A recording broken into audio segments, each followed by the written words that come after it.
Hi, it's lovely to meet you. Who are you? I'm Steven Spender, a singer-songwriter, and I'm also an actor. And how long were you in the acting business? I started when I was in high school, got involved in some plays, and that was when I was 15, and I'm doing more music now, but I'm 45 now, so, God, I guess it's been 30 years. Yeah, on and off. So why the change? I always had a passion to write music, do music, sing. I always did it on the side. And then sort of in my 30s, I kind of came to a point where I was like, people were saying, yeah, you should really pursue this and try to do more of it. And I thought, okay, well, I'm not going to do it now. It's going to be hard to do it. Sort of a now or never kind of feeling. So I had a bit of a upset in the acting world with this film part that I was really excited about. I had got this like sort of series regular. I was supposed to go, and it didn't. And so that would have been a real game changer for me, and it just sort of like really deflated me. And I thought, you know what, I'm just going to take a break from acting. So I did. I don't know. I was already writing a lot of music, and I'd done some recording, but I really thought, I'll take a break. I'll just do music, and then I was going to do that for about 6 months, and it turned into about 3 years. And then I went back and dabbled a bit with acting. But I love it, but I was just too distracted with the music, so I just eventually just dropped my agent and just pursued music full time. Can you just tell us a little bit more about the acting before we launch into all your music? Yeah. What were the roles that you played? Oh goodness, I played, well, when I first started, like I said, I did a lot of theater, and so I used to really enjoy Shakespeare. So I've played Romeo, I've done Hamlet, I've done Lord Capulet, Romeo and Juliet, I've done Oberon and Midsummer Night's Dream, and God, what else? I've done quite a bit of Shakespeare, and a lot of like indie films. I won film. I went to the Sundance Festival when I was younger. I played this young slacker guy, and done a lot of cops in TV. So there's something about you that is very sort of official, then, is it? And yes. Menacing. What's that? Official and menacing. Yeah, I kind of. I get a lot of those parts where it's like you think he's a nice guy, and then he turns out to be like a killer or something. Oh God! Really, I always go out for those roles, like the kind of like, the person that seems nice but isn't. I don't think that's me, but I guess I must have something in myself that people buy that. It's the casting agents then. Yeah. So you started in music, and music is your passion right now. We came across you. You did. Greenwich Park, of all places, and heard your fantastic voice. What were you singing? Oh man, I can't remember. I honestly don't know. Like, specifically, what song was I singing? I don't know. Do you? You probably don't remember either, or do you? It was something from your new album. Take us through the thinking behind your new album, the inspiration behind your new album. Inspiration? Well, it was actually kind of came about from a friend of mine, a musician, who was listening to my old tracks, and he was like, yeah, you should do some re-recording, and you should get it out in London. And so he's a musician and a producer, and he said, you know what, I'll produce you. So I was like, great. And so I guess sort of the idea, I mean, I'm always wanting to just put out new songs and new material all the time, so it's something that I would be doing anyway. But I guess this was just to get a bit of a new sound and something I can sort of, give to like producers here and managers in London. So a little bit of a freshness. And what's the name of this new album? I don't know. It's going to be an EP, so it'll be like a 3-4 album EP. So it won't be a full length. Yeah. And you were selling a CD I've done 3 albums already. I did like a first, self-titled one way back, which was kind of sort of a collection of songs that I've recorded with a couple different producers. And then I did 2 other albums after that with the same producer in a studio in Vancouver. So I've done 3 albums, full-length albums. And they're all available on iTunes? iTunes, and you can get them on Spotify too. Yeah, so the one I was selling right now is just the most recent one I have. Yeah, Crowded Heart. So you do, as well as busking, you do live performances. Can you take us through the live performances that you have done in the UK over the last year that you've been here? Because you moved here from Canada, didn't you? I did move here from Canada, yeah. Live performances. I did a show at the Half Moon in Putney, at Aces and Eights in Camden. They've mainly been just sort of like small shows with like other musicians. I haven't done anything huge. And then I've traveled, I got hired to do a show in Budapest, like a private show. Someone hired me to play their birthday party. And then I did a small concert in Berlin in November. Someone hired me to do a show there who actually saw me busking at Greenwich too. Oh, really? And, it's your lucky park then. It's my lucky park. So it's so far just sort of small venues. So yeah, but that's last year was kind of just getting used to London, just sort of getting my bearings. Now I'm I want to record, get the EP, and just sort of get out and do more shows. And what are the challenges to getting known in the music industry? Challenges. There's just so many musicians. There's so many good people out there. And for me, it's kind of because I'm coming into it late. Like with acting, I kind of have an understanding of how that works. I mean, that is obviously challenging too, but because I'm coming into it late, I think maybe it's a little bit more challenging because I'm learning so much all at once. But what was the question again? Well, they're conducting a census in the UK. It's a world first, and they're looking at the music industry, how much it's worth, and the challenges around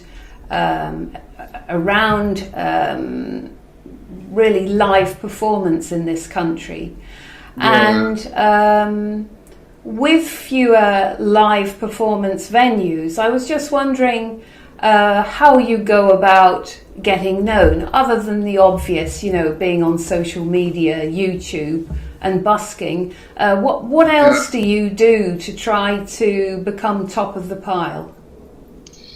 Well, it's helpful to have a manager, which I don't have at the moment. Just getting out there, just touring, just getting known, and playing live and being seen. And obviously social media is huge, just getting your brand, your name out there and having a good product, I guess. And who would you most like to get in front of in this country? Get in front of? Yes, to really push your career. Some really good producers would be great. Some good managers, some like-minded artists. That would be good. Yeah. Are there any particular producers that you would like to get in front of? God, I don't know. George Martin? Is he still alive? I guess I should do some research and figure that out, but I don't know any names offhand now. But busking seems to have been a good way of getting you in front of some people. No, it's great. It's good in the sense that it's so immediate, which is really nice. Someone hears you play and boom, you're talking to them right away. And everything's immediate. You get paid right away. Everything, it's just very, I mean, there's a downside to all that too, but you do meet a lot of people. Yeah, yeah. I mean, it can be. Sometimes I think it becomes not a crutch, but sometimes it stops you from hustling a little bit because it's so easy. You go out, you play, you make money, you sell your albums, you meet people, it's all good. But I've been doing it for 6-7 years now, and it's great, but it doesn't really seem to, other than practice and meeting people, it's never really advanced my career. No one's ever stopped me and said, hey, I'd like to manage you. Or, people always ask me, like, why aren't you, you should be famous, or you should be doing, bigger concerts and bigger stuff. And I'm like, yeah, well, I'm working on it. But it's great to play. I enjoy it. You have a really varied taste in music yourself, from Frank Sinatra to Leonard Cohen. Can you take us through who your music heroes are? Music heroes, yeah. Leonard Cohen. I love him. My mom played him when I was young, so all those great songwriters, I love. Neil Young and Joni Mitchell and Bob Dylan and all those guys. Bob Dylan in particular is a big influence. Lou Reed is a big one. I love the Velvet Underground. He's kind of definitely a hero of mine. I love him.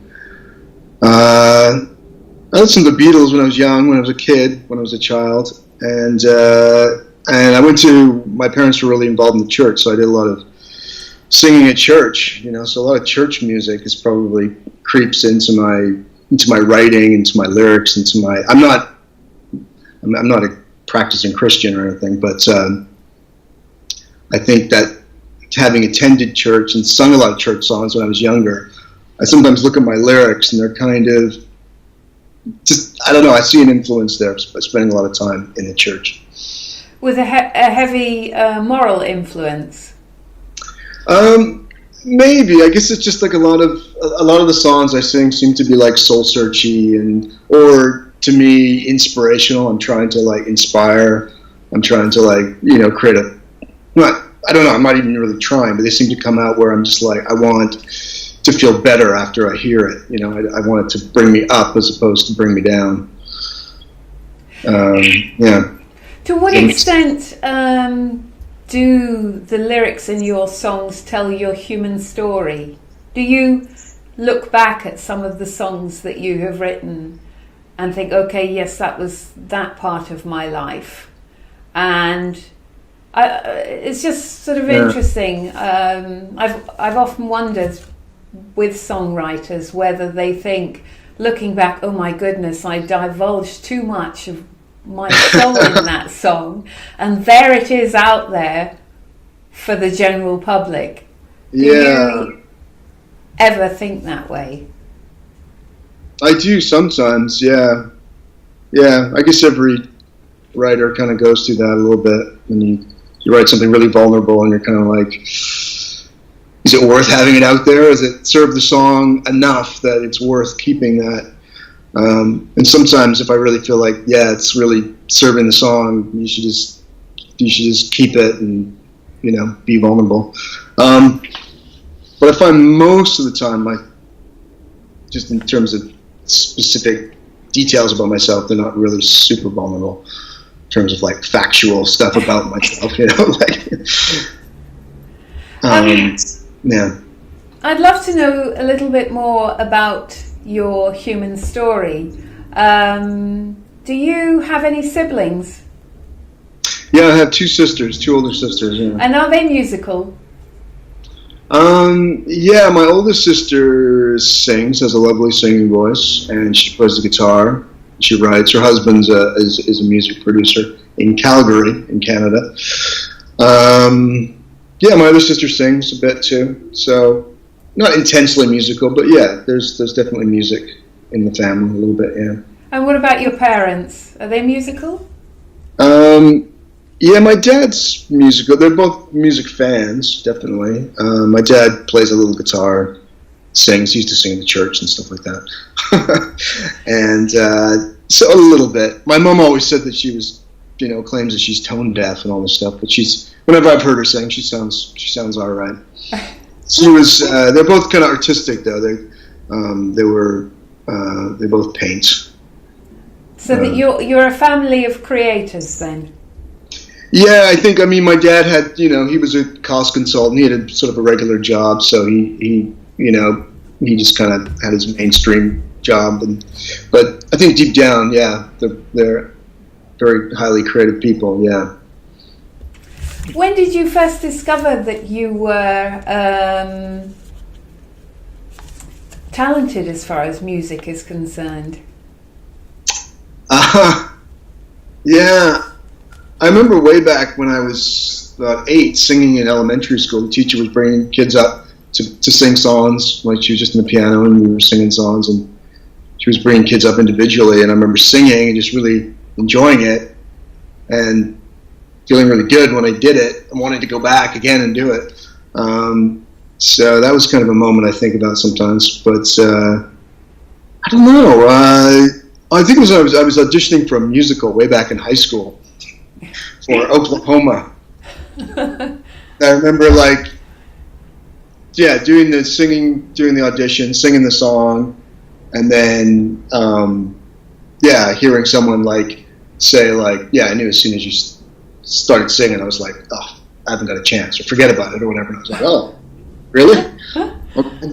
I had no idea. I just was doing the best I could do. I didn't realize I could actually sing. But then I did this musical, and then I was like, oh, you have a great voice, and I started to get a lot of compliments and stuff like that.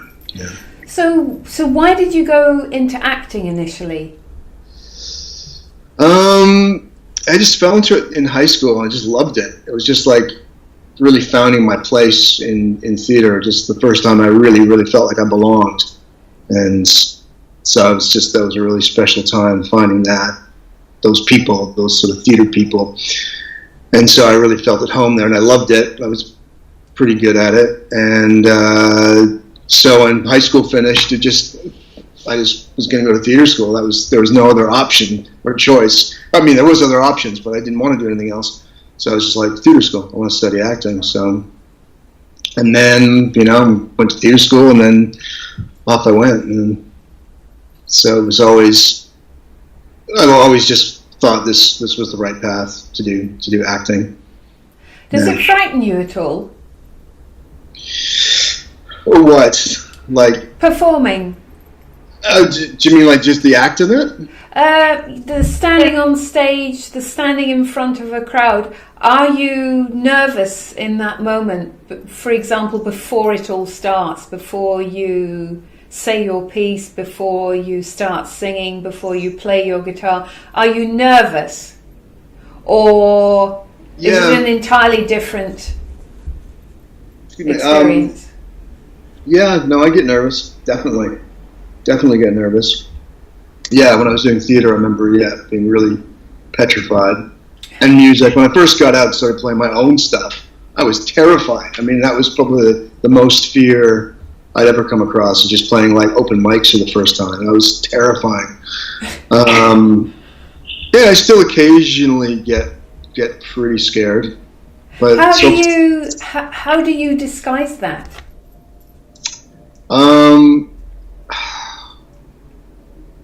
You just kind of just go and do your thing, and hopefully sometimes I feel like I appear really nervous, and then I talk to people after the show, and they're like, no, it was good, you did great. You just try to keep calm and do your thing. What does it make you, other than the initial fear, what does it make you feel like when you perform? What drives you to do it? Yeah, well, with singing and music, it's definitely a cathartic thing. It's where it's I don't know. It just feels good to get stuff out. It's almost like it's almost like someone's giving me a massage or something. I don't know. It's like therapy in a way. yeah, it feels just like soothing, and it just feels good, like, almost like dancing to a really good song or something. That's how it kind of feels when I'm singing. Like, it just feels good, and it feels like stuff's coming out. I'm getting stuff out. And I'm tapped. I guess it's also like I'm tapped into something too. I don't really think about it that much, but yeah, I'm tapped into something. I just feel connected. It just feels right. Yeah. If there was anybody that you could meet in the world, who would you like to meet, and what question would you like to ask them? Yeah, good question.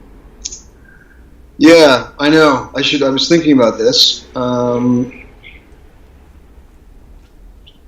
Let's go with Mick Jagger. Yeah, I don't know. He always fascinates me. I mean, all the Rolling Stones kind of fascinate me.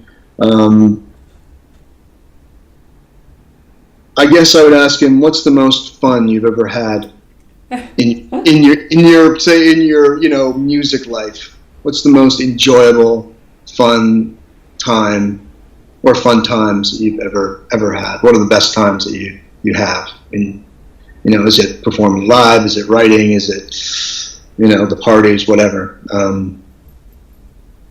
Yeah, I think that's what I'd ask him. Can I throw that question back at you? Yeah. What's the best time? Yeah. Yeah, I guess the best time is when I just feel really connected to a song, and it just, my voice is feeling good. I can, as it's coming out of my mouth, it's sounding really good. I'm feeling, to me, it feels like a sensual thing. Like if I'm feeling really sensual and connected, it feels good. It just feels really good. Is there a particular performance online that people can look for that you are most proud of? Good question. I need to get some better stuff out there. I really do. I got a bunch of stuff on YouTube. There's a clip of me singing a song called Baby Blue, which I quite like, on YouTube. It's a black and white. It's just me and a guitar just singing. I think that's a pretty decent clip. Yeah. Okay, we'll be sure to include that link in the text that accompanies this interview. Yeah. You're a creator. You're from a family of creators. Is there anything else that you like to create? Are you a painter like your parents? As well? No, sometimes I think I should have been a painter. Like, that probably would have been a better.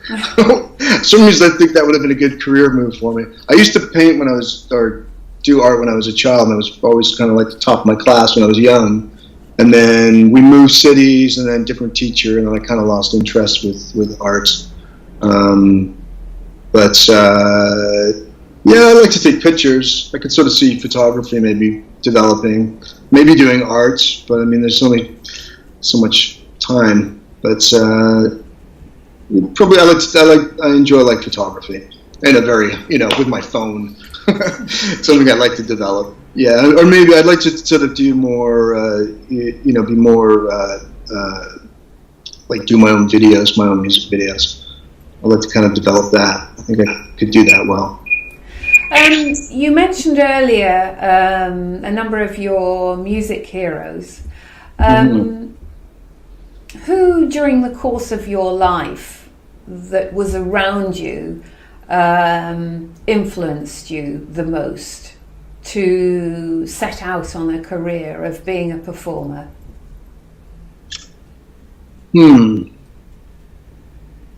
Probably my drama teacher in high school.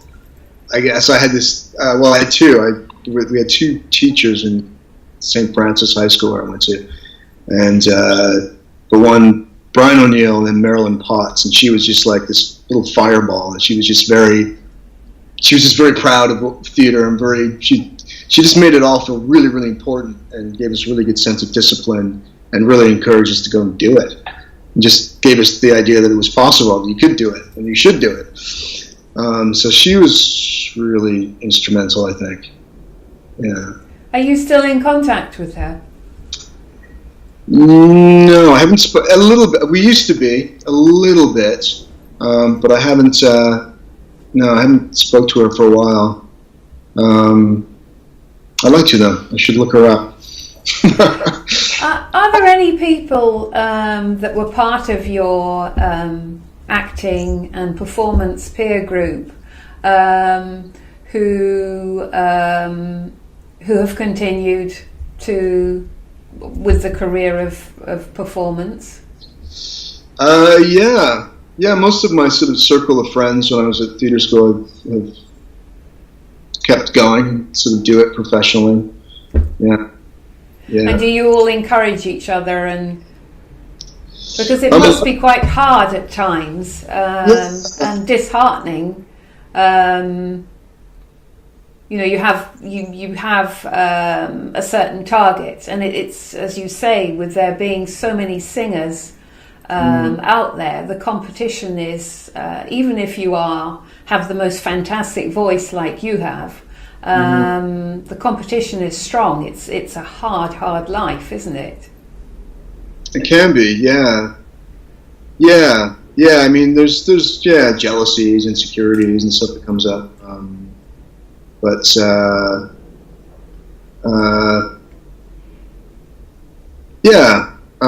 I mean, with my old friends. Sorry, I've forgotten the question now.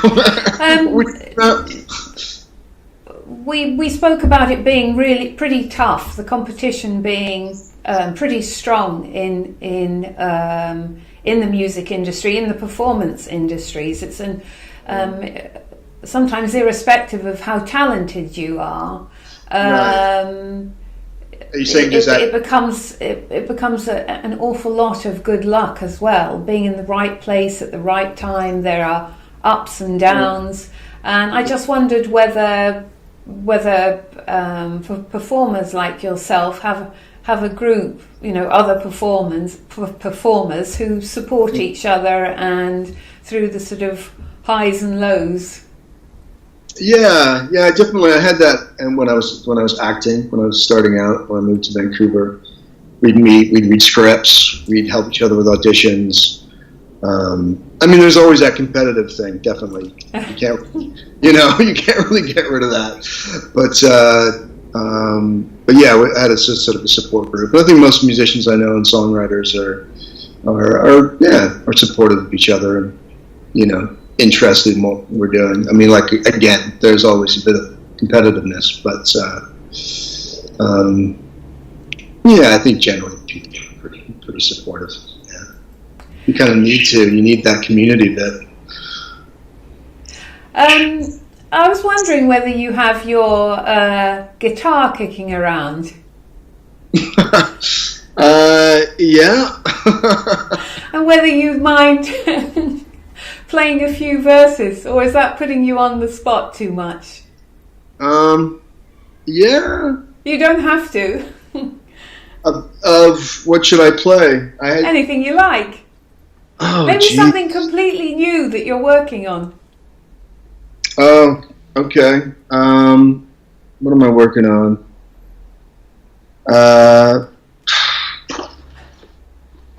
Okay, I do have my guitar here. I wasn't expecting this. No, neither was I. I'm not warmed up. It's not compulsory. Okay. Well, you can always cut this out, right? I doubt I'll want to. What's new?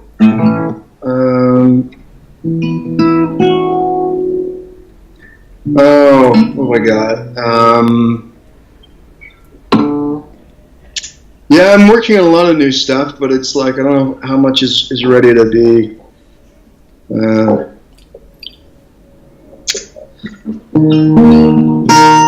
This is the first song I wrote when I was. This is the second song I wrote when I was got here to London. So I'll try this one. I'll just do a little bit though, right? You don't need the whole. Yeah. This is fantastic. Thank you. I'm drifting along like so many have for me.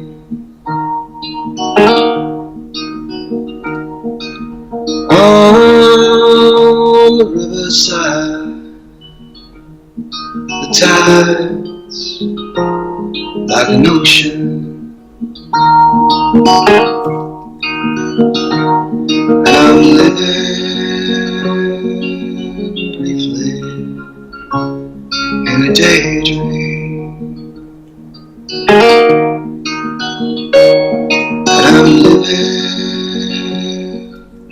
briefly in a daydream. Should I keep going, or is that good? However you like. That was fantastic. That's a taste. A taste. Yeah, I wrote that. It's That was beautiful. all about. Thank you. Thanks. It was inspired. I was playing at the Tate Modern when I first got here. Oh, So it sort of references the river and St. Paul's. And it's called Drifting, the song. I'll be sure to download it. Yeah, that's going to be that'll be on the EP. So it's yeah. Fantastic. Thank you so much. And Yeah, no apologies for problem. putting you on the spot. But very often, No, it's funny. I was like, the best when you comes said out that, I was of like, the how can I unexpected. get out of this? And I was looked over, and my guitar was right there. I was like, I can't say no. It's right there. That was fantastic. I can't do any monologues. No. Stephen Spender, thank you so much for your time. It's been an Yeah. absolute pleasure. Yeah, it's been fun. Thank you.